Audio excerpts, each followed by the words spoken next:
ফুল কত শত, আমাদের দেশটাও তোমাদেরই মতো। তোমরা কারা? আমি হলাম সোনার পরী, এলাম মানুষ বেশে, চলে যাব আমরা দুজন রাত্রিবেলার শেষে। সোনার জামায় রূপার কাজ, আমি রূপা পরি, তুমি হলে ফুলের মতো অনেক সুন্দরী। ছোট পরি এইবার দয়া করে থাম, তার আগে জেনে নেই বাবুটার নাম। তোমরা সত্যিকারের পরি? আমার তো বিশ্বাসই হচ্ছে না। নাম কি তোমার বাবু? দেখতে দারুণ মিষ্টি, তোমায় দেখে এক পলকে আটকে গেল দৃষ্টি। বিদেশে যাবে তুমি ডানায় ভেসে ভেসে, ইচ্ছে মতো ঘুরে তুমি ফিরবে রাত্রি শেষে। আমি ময়না, তোমাদের বাড়ি কোথায়? দিনের শেষে পরের দেশে যেতে ভারী মজা, পরের দেশে গেলে তুমি দেখবে পরি রাজা। আলোর পুকুর, মেঘের পাহাড়, কত রঙের কত বাহার, রন্ধন দেশ পাড়ি দিয়ে আলো রেখা সাথে নিয়ে চলো আমার বাড়ি, নইলে তোমার সাথে আরে। ঠিক আছে ঠিক আছে, তোমরা যখন এত করে বলছো চলো যাই তোমাদের বাড়ি।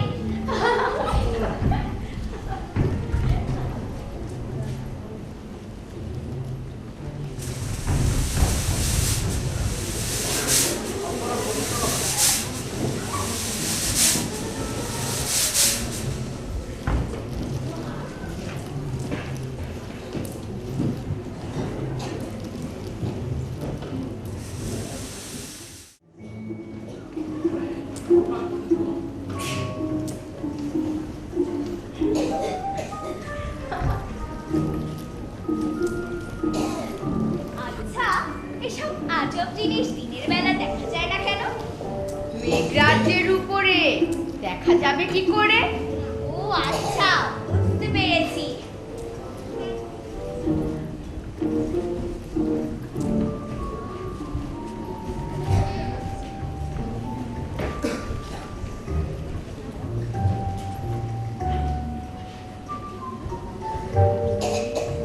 বাহ, কি সুন্দর!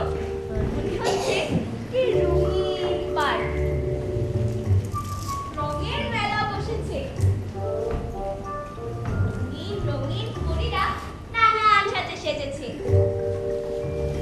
এত সুন্দর তোমাদের এই পরীর দেশ, এই যেন এক স্বপ্নের রাজ্য। আমার খুব ভালো লাগছে। ইস, আমার স্মার্টফোনটা যে কেন আনলাম না, আনলে কত ভালো হতো। সব কিছু ভিডিও করে নেওয়া যেত, ছবিও তোলা যেত। তাই আছে না, পালালে বুদ্ধি বাড়ে। আমারও সেই একই দশা। যাক, আর কি করা, হৃদয় ভালো করে নেই।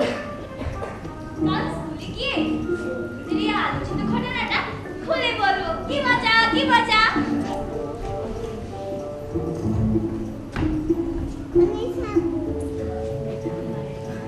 ওগো মিষ্টি মেয়ে ময়না, নাচ দেখতে মন চায় না? হ্যাঁ, মন চায় না আবার। আমি যখন এখানে আসছিলাম তখনই ভেবেছিলাম এখানে এসে তোমাদের নাচ দেখবো। আমার সব ইচ্ছা পূরণ হয়ে যাচ্ছে। কি মজা কি মজা! নাচ হবে, গান হবে, আর কি কিছু চাও? মুখ ফুটে বলো শুধু, হাজির হবে তাও। না না, আপাতত আর কিছু চাই না, ওদের শুরু করতে বলো।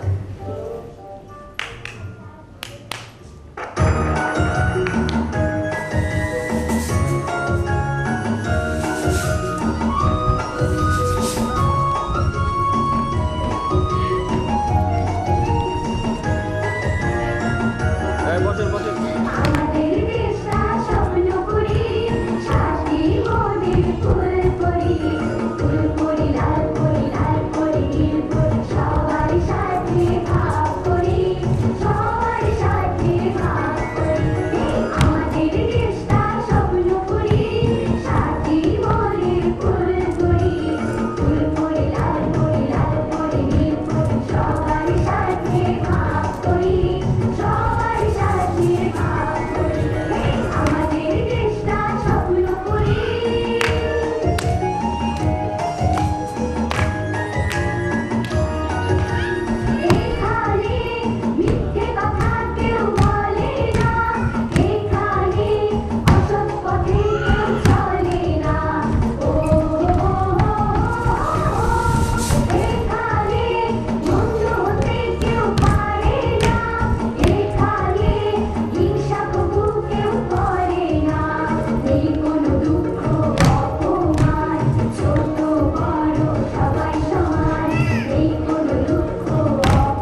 চলো যাই নানুর বাড়ি।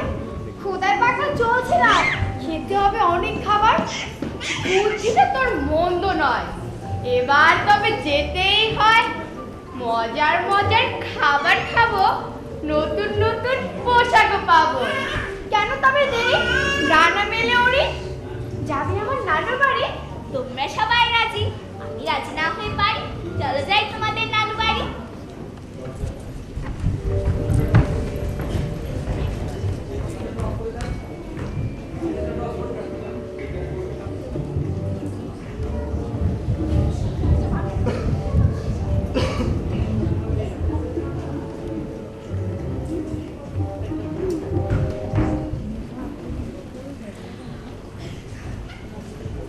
আচ্ছা বড় বুড়ি, তোমাদের নানু বাড়িটা কোথায়? চাইলে তুমি দেখতে পারো, উঠলে বাসার ছাদে। ওই যে আমার নানু বাড়ি, আসমানের ওই চাঁদে। চাঁদের দেশে তোমাদের নানু বাড়ি, আর সেখানে যাচ্ছি আমি।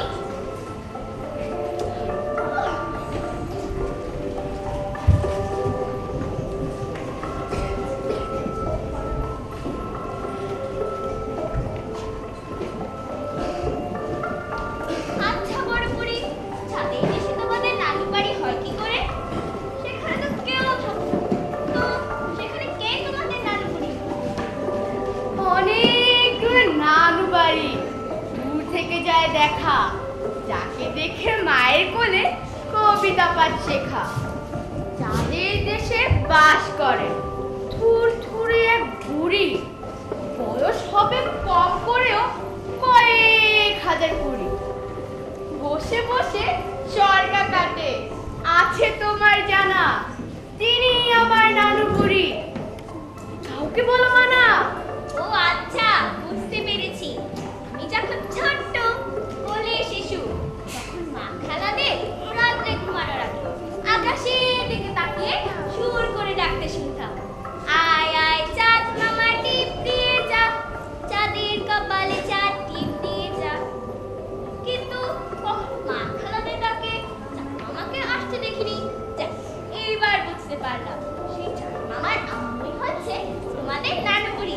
চলো যাই দেখি তোমাদের নানু বুড়িকে।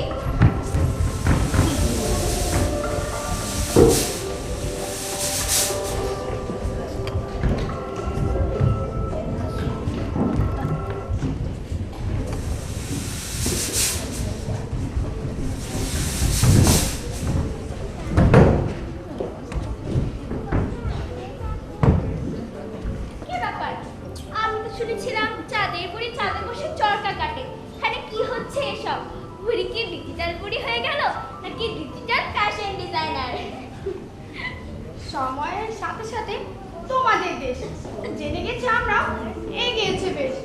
ডিজিটাল পদ্ধতি ঘুরিয়েছে চাকা, সেই মতে আমরাও শুরু করলাম কাজ। তার জন্য উন্নয়নের ছোঁয়াচ। নানু বুড়ি, নানু বুড়ি, ঘরে এলো মেহমান। ঘুমাবো না সারা রাত, হবে না আর গান। কে আমায় ডাকে? কই দেখি না তো তাকে। এই তো মেহমান, সামনেই তো আছে, খেতে দাও ফল চাঁদনি আলোর গাছে। কিছুই তো দেখি না। আর বলো না ভাই, বয়স বেড়েছে তো কম দেখতে পাই। দেখেছো চোখের কি হাল, তাও আবার রাত্রিকাল। কথা না পারিয়ে খাবার কিছু দাও। চাঁদনি পিঠা তারা শ্যামাই ময়না তুমি খাও। আমি সব কিছুই খাই। তাছাড়া তোমাদের এখানে চাঁদের কোনো বিশেষ খাবার থাকলে তো কোনো কথাই নাই। দূরের পথ পাড়ি দিয়ে এলে চাঁদের দেশে, সবাই মিলে খাবে এসো পরিষ্কার পরিবেশে। দিচ্ছি খাবার ইচ্ছে মতন, নিজেই তুলে খাও। তার আগে যা প্রয়োজন হাতটা ধুয়ে নাও।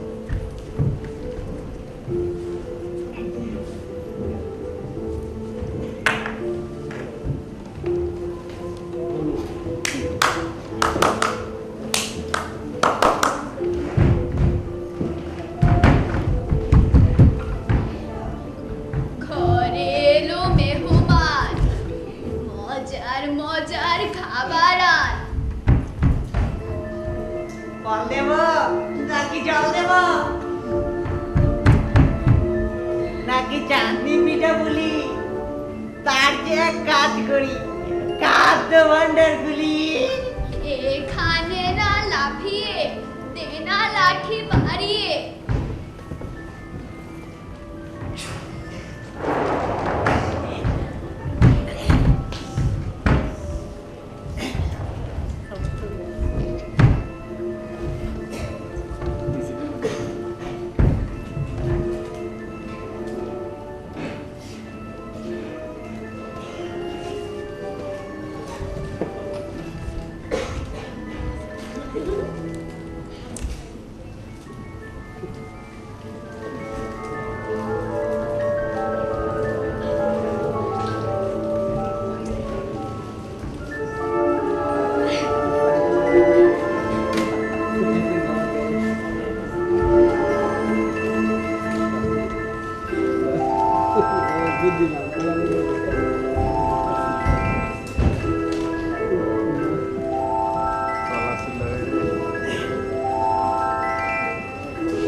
আবার দাবার হলো সবার, এবার আড্ডা বাজি। বড় করি ছোট করি তোমরা কি সব রাজি? কেন নয়, কেন নয়, চলো শুরু করি। হয়ে যাক নাচ গান, আয় ছোট পড়ি। ময়না এবার করবে শুরু, আমরা সবাই শুনি। মনে হচ্ছে এই মেয়েটা অনেক গুণের গুণী। সত্যি কথা বলতে কি, আমার তোমাদের নাচ গান খুব ভালো লেগেছে। আমি বলছিলাম তোমরা খেলাম, তাহলে একটু বিশ্রাম নেই, গল্প করি, তারপর না হয় নাচ হবে, গান হবে। আমি জানি না আমার নাচ গান তোমাদের ভালো লাগবে কিনা, তাহলে এখন গল্প করি। বলো বলো, শুনছি। কিবা তুমি বলবে? নাচ গানের আগে গল্পটাই চলবে। কি গল্প বলবে ভেবে নাও আগে, গল্প শুনে সবার ভালো যেন লাগে। হ্যাঁ, আমি আমার দেশের গল্প বলবো, বাংলাদেশের গল্প। কিভাবে বাংলাদেশে জন্ম হলো শুনবে সবাই? শুনবো মন দিয়ে, আইডিয়া পাস। এটা নয় গল্প, এ তো ইতিহাস। ঠিক বলেছ বড় করি, এটা ইতিহাস। আর এই ইতিহাস সৃষ্টি করেছিলেন কে জানো? তিনি হলেন হাজারো বছরের শ্রেষ্ঠ বাঙালি জাতির জনক বঙ্গবন্ধু শেখ মুজিবুর রহমান। 1971 7 মার্চে তিনি এক ঐতিহাসিক ভাষণে দিক নির্দেশনা দিয়েছিলেন জাতিকে। তার ডাকে ইশারা দিয়ে বাঙালি জাতি পাকিস্তানি হানাদার বাহিনীর উপর ঝাঁপিয়ে পড়েছিল। তারপর কি হলো? বলো শুনি ময়না, ঝটপট বলো না, আর তোর সয় না। এমন মহান নেতার জন্ম যেই দেশে, তাই বুঝি উড়ে যায় আনমনে ভেসে। আমাদের দেশের নাম ছিল পূর্ব পাকিস্তান, আমরা ছিলাম পশ্চিম পাকিস্তানের অন্তর্ভুক্ত। পশ্চিম পাকিস্তান আমাদের শোষণ করত, শাসন করত, জুলুম করত, আর অনেক কিছু আমাদের উপর চাপিয়ে দিত জোর করে, আমাদের বঞ্চিত করত আমাদের অধিকার থেকে। এক কথায় আমরা ছিলাম পরাধীন, তাই আমরা আর পরাধীন থাকতে চাইনি। আমরাও শুরু করে দিলাম স্বাধীনতার আন্দোলন। 1971 26 মার্চ শুরু হয় মুক্তিযুদ্ধ। দীর্ঘ 9 মাস চলে এই যুদ্ধ। 16 ডিসেম্বর 1971 বিজয়ের মধ্য দিয়ে শেষ হয় যুদ্ধ। 30 লক্ষ শহীদের রক্তের বিনিময়ে আমরা পাই স্বাধীনতা, অর্জন করি পৃথিবীর বুকে বাংলাদেশ নামের একটি দেশ, একটি মানচিত্র আর লাল সবুজের পতাকা। একেই বলে একতা, একেই বলে ত্যাগ। ছোট পড়ি বড় পড়ি কি শিক্ষণীয় ত্যাগ। দেশের জন্য সবাই এক নেতার ডাকে যুদ্ধে ঝাঁপিয়ে পড়ে, জীবন বাজি রাখে। সবাই কিন্তু বঙ্গবন্ধু ডাকে সাড়া দেয়নি, কেউ কেউ পাকিস্তানি হানাদার বাহিনীর ছিল, তারা স্বাধীনতার বিপক্ষে ছিল। তারা পাক বাহিনীর সাথে থেকে অনেক বাঙালি হত্যা করেছে। নিজের দেশের শত্রু কেমন করে হয়? আমার কাছে বিষয়টা বোধগম্য নয়। মেজাজ খারাপ হচ্ছে শুনে। ওরা দেশের ভিলেন, তোমার দেশের জনগণ কি এসব মেনে নিলেন? ময়নাকে বলতে দে, এবার তোরা থাম। কারা এই বেঈমান, শুনি তাদের নাম। ও ময়না, কি ভাবছো একলা মনে মনে? বলে ফেলো ঝটপট, রেখো না গোপনে। না না, গোপন কিছু না। আচ্ছা, আমাদের দেশ থেকে তোমাদের এখানে মানে এই চাঁদে কি কোনো যুদ্ধ অপরাধে এসেছিল? ছোট পরি, বড় পরি, ময়না কি বলছে এসব? মোটেও সত্য নয় এটা, সম্পূর্ণই গুজব। হ্যাঁ, সম্পূর্ণই গুজব। না, আমি শুনেছি আমাদের দেশের একজন যুদ্ধ অপরাধী তার যুদ্ধ অপরাধের দায় যাবজ্জীবন রায় হয়েছে। তার চেহারা নাকি চাঁদে ভেসে উঠেছিল। তোমরা কি এই বিষয়ে কিছু জানো? যুদ্ধ অপরাধের দায় যাবজ্জীবন হলো রায়। সে আসবে চাঁদের দেশে, শুনেই আমার হাসি পায়। না না, এই কথা যে সত্য না সেটা আমরাও জানি, আমরাও বিশ্বাস করিনি। তারপরও তোমাদের কাছে পেয়ে কি জিজ্ঞেস করলাম। শোনো, আমার একটা অনুরোধ আছে। তোমাদের এখানে যেই আসে আমার কোনো আপত্তি নেই, কিন্তু যাতে কোনো যুদ্ধ অপরাধী না আসে। আর যদি ভুল করে চলে আসে, ওকে ঝাড় দিয়ে ঝেঁটে ঝেঁটে বের করে দেবে। চাঁদে পাবে না ঠাই, দেব না তো আশ্রয়, সে যদি তোমাদের যুদ্ধ অপরাধী হয়। নানু বুড়ি, তুমি কি চিবোচ্ছ? পান না সুপারি? ও, তুই চুইংগাম চিবাচ্ছ? ওহ, আমি তো ভুলেই গেছিলাম তুমি তো আবার ডিজিটাল করি। আচ্ছা নানু বুড়ি, নিয়ে কথাটা প্রায় শুনি, চাঁদে নাকি কলঙ্ক আছে। তুমি কি আমাকে এই বিষয়টা বুঝিয়ে বলবে?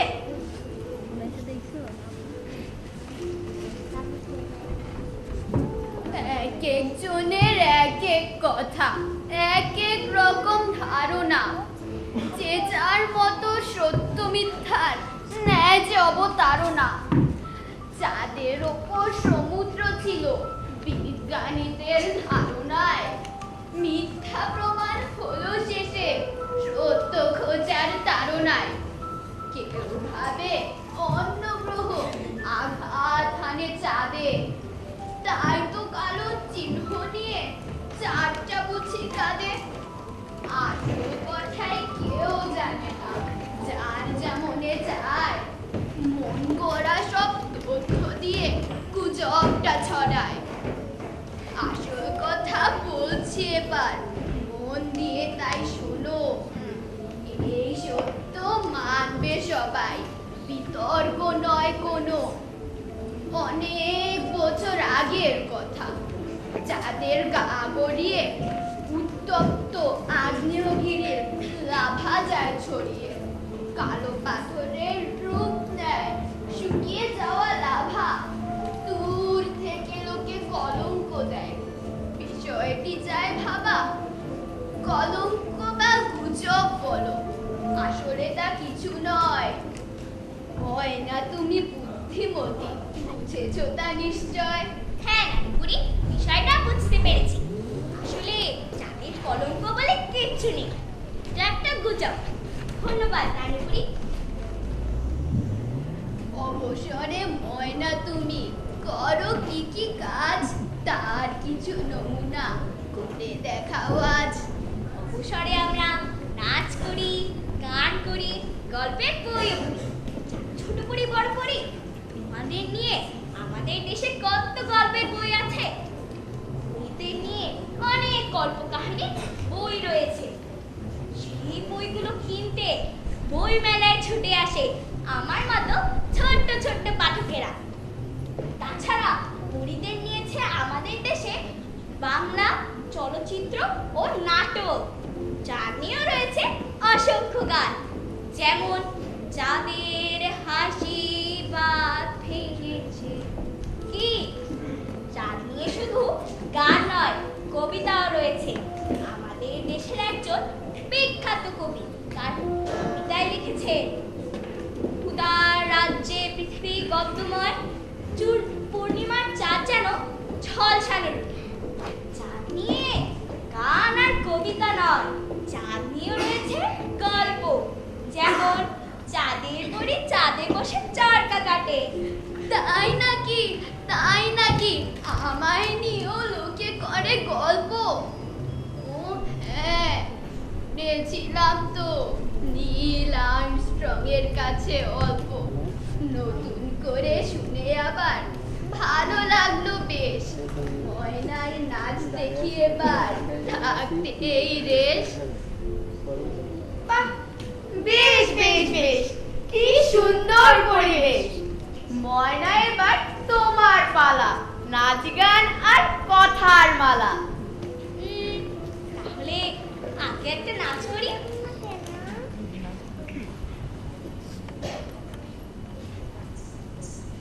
তোমরা দেখো আসিয়া কমলায় নৃত্য করে থমকিয়া থমকিয়া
অপরূপ তোমার দেশ দেখতে আমার মন যে চায়।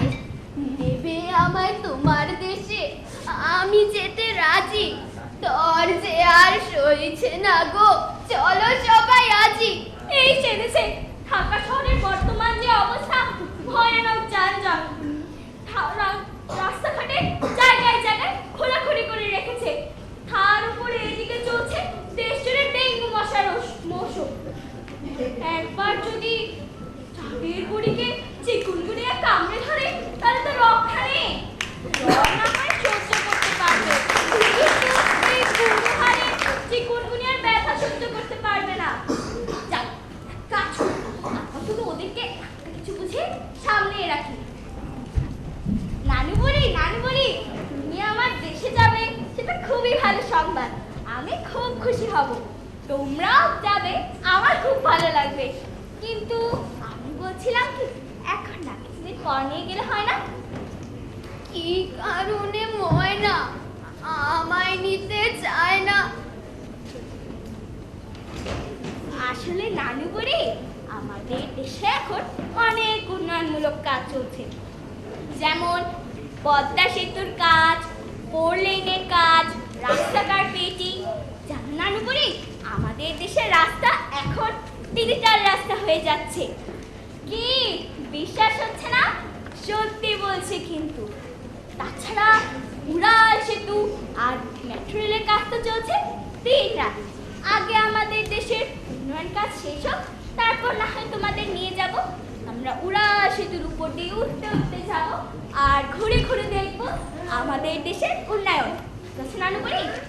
ঠিক আছে, ঠিক আছে, পরেই না হয় যাব। তোমায় কিছু দিতে চাই, কি নেবে তা ভাবো। না না নানু বুড়ি, আমাকে কিচ্ছু দিতে হবে না।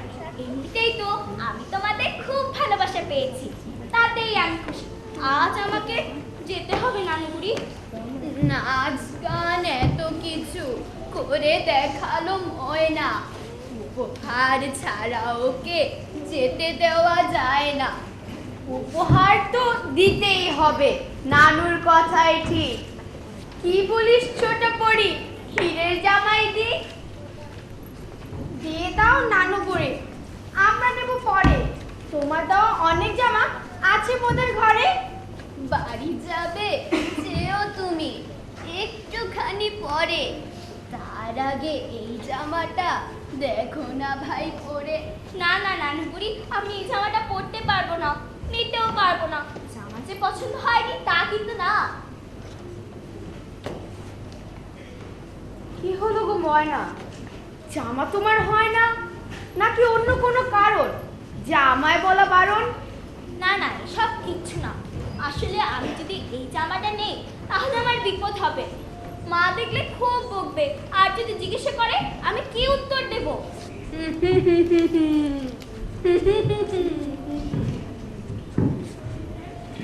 এক নিমিষেই হাওয়া হবে, মন্ত্র আছে জানা। নিজের জামা দেখবে ময়না, অন্য সবার মানা। বুড়ি, তোমার কথার মানে হচ্ছে তখন আমার ইচ্ছা করবে, তোমার শেখানো মন্ত্র দিয়ে আমি এই জামাটা অদৃশ্য করতে পারবো। আবার যখন ইচ্ছা করবে তখন মন্ত্র দিয়ে দৃশ্যমান করতে পারবো। ঠিক ধরেছ ময়না, তোমার তুলনা হয় না। তাহলে দেরি কেন, তাড়াতাড়ি মন্ত্র শিখে দাও।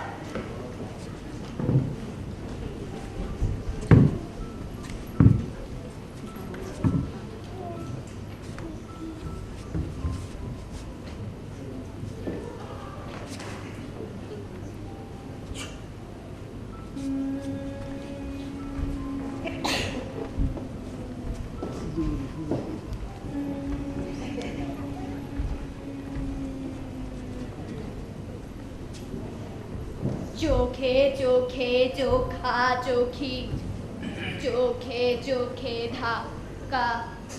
এই মন্ত্র শিখে নিলে জাদুকর পাক্কা।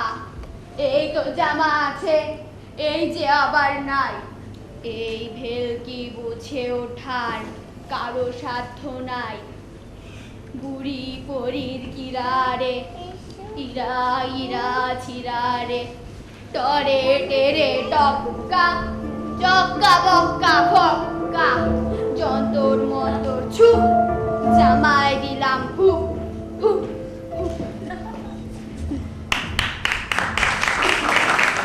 ধন্যবাদ নানু বুড়ি, আমাকে এই জামাটা দেওয়ার জন্য।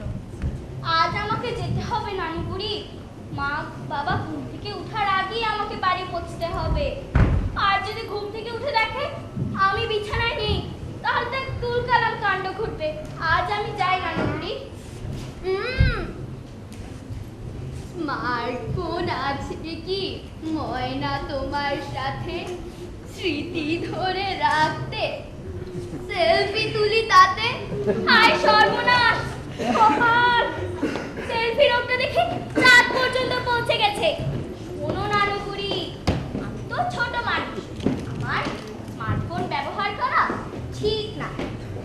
অনেক ক্ষতি হয়, যেমন চোখের ক্ষতি, গেমসের আসক্তিতে পড়লে লেখাপড়ার ক্ষতি।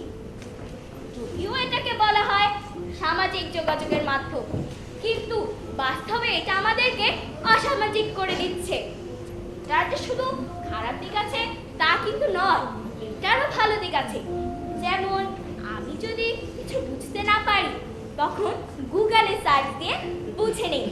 আবার যখন পড়াশোনার ব্যাপারে বিজ্ঞান, গণিত, ইতিহাস যখন আমি বুঝতে না পারি তখন ইন্টারনেটে সার্চ দিয়ে বুঝে নেই। আজ আমাকে যেতে হবে নানুপুরি, আসি তাহলে। যদিও তোমাদেরকে ছেড়ে আমার যেতে ইচ্ছে করছে না, তাও আমাকে যেতে হবে। বিদায় বন্ধুরা, আমি কখনো এই রাতের কথা ভুলবো না। বিদায়, কান্না করো না, আমি আসবো। বিদায় বন্ধুরা, বিদায়।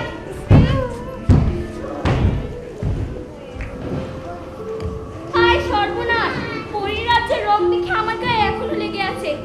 আঁকি দেখি কয়টা বাজে। যা, ঘড়িতে 5টা বাজে। কে ভালোভাবে পরিষ্কার হয়নি। হ্যাঁ বন্ধুরা, তোমরা কিন্তু আমার মা বাবাকে বিষয়ে কিচ্ছু বলবে না। আর তোমরা কিন্তু আমার মতো না বলে কোথাও যেও না, তাহলে তোমাদেরও বিপদ হবে। আমি আসি বন্ধুরা।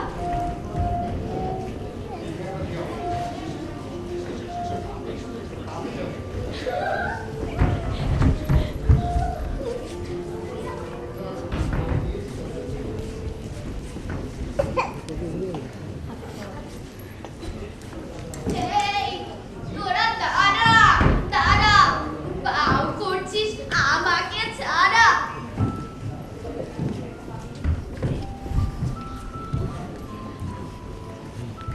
তোদের নিয়ে আর পারি না, এভাবে তো হয় না। বাউ করছিস সে যার মতো, পাশে তো নেই ময়না। ময়না কোথায়? ময়না, ময়না, তোমাকে ছাড়া বাউ হয় না। ময়না, ময়না। এই আস্তে আস্তে, বাবা ঝুঁকে যাবে। চলো চলো তাড়াতাড়ি। বন্ধুরা, তোমরা অনেক সুন্দর পারফরমেন্স করেছো। তোমাদেরকে উৎসাহিত করতে আমাদের মাঝে উপস্থিত আছে আমাদের সকলের প্রিয় অভিনয় শিল্পী, নির্দেশক, সংগঠক এবং ডিরেক্টর গিল্ডের সম্মানিত সভাপতি সালাউদ্দিন লাবলু। আমি লাবলু ভাইকে মঞ্চে আহ্বান করছি।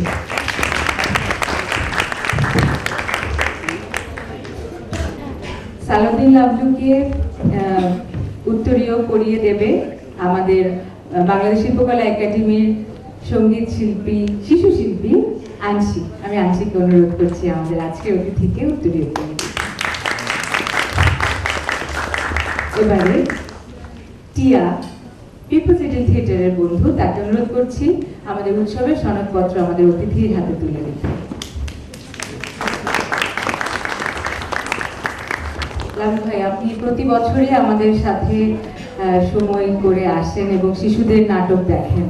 এবার কিন্তু আমাদের আয়োজনটা আরেকটু বড় হয়েছে। 10,000 শিশু অংশগ্রহণ করছে, 64টা জেলার থেকেই শিশুরা আসছে।